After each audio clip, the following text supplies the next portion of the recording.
Halo guys, kalian pasti tahu kan setiap tanggal 28 Oktober kita memperingati Hari Sumpah Pemuda. Di mana dalam isi Sumpah Pemuda, salah satu poinnya menyebutkan bahwa bahasa persatuan bangsa adalah bahasa Indonesia.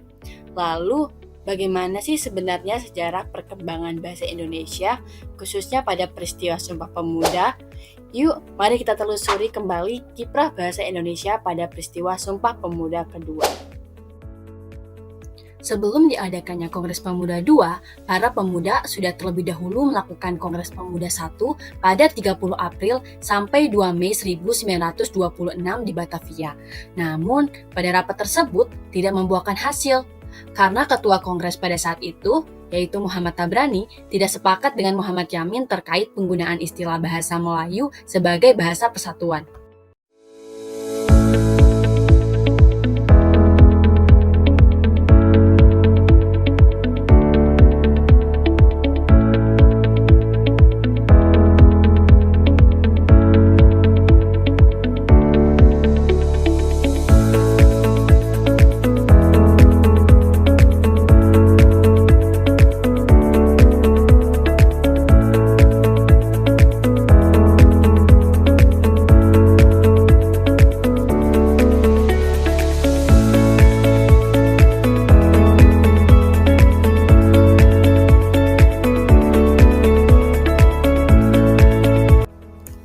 Karena perbedaan pendapat itu, tak ada keputusan di Kongres Pemuda pertama ini.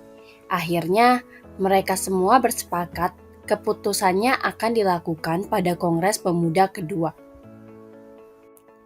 Selanjutnya, para pemuda berkumpul untuk membahas pembentukan panitia, susunan acara kongres, waktu, tempat, dan biaya untuk Kongres Pemuda II, dan telah ditetapkan panitia Kongres Pemuda II sebagai berikut.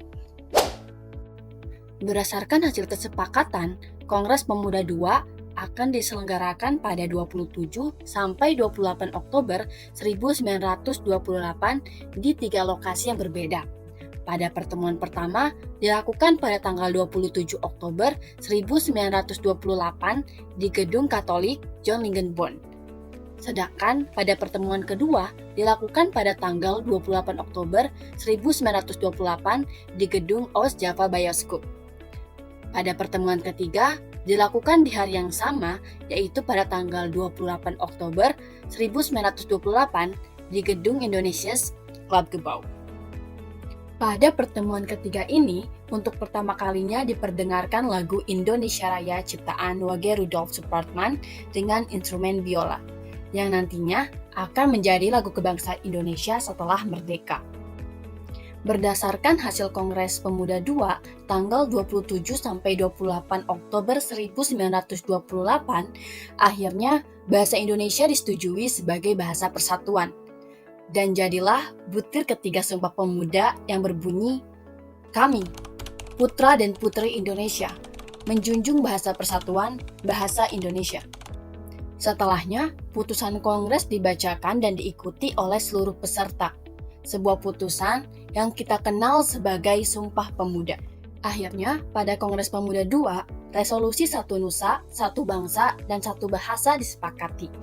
Krida Laksana menyebut ada 2 tanggal penting yang perlu diperhatikan, yaitu tanggal 28 Oktober sebagai tanggal Sumpah Pemuda yang dirayakan setiap tahun, sementara tanggal 2 Mei 1926 saat Kongres Pemuda pertama adalah hari lahir bahasa Indonesia dan pengusul nama bahasa Indonesia adalah Muhammad Tabrani. Begitulah kiprah bahasa Indonesia pada peristiwa Kongres Pemuda II, di mana pada peristiwa ini memiliki peran yang signifikan dalam perkembangan bahasa Indonesia. Sumpah Pemuda mengikrarkan bahasa sebagai simbol persatuan dan alat pemersatu di tengah perbedaan ribuan bahasa daerah dan tekanan penjajah, menjadikan bahasa Indonesia sebagai bahasa persatuan yang penting bagi bangsa Indonesia. Oleh sebab itu, kita sebagai anak muda harus turut serta melestarikan bahasa Indonesia. Terima kasih sudah menonton sampai habis. Thank you.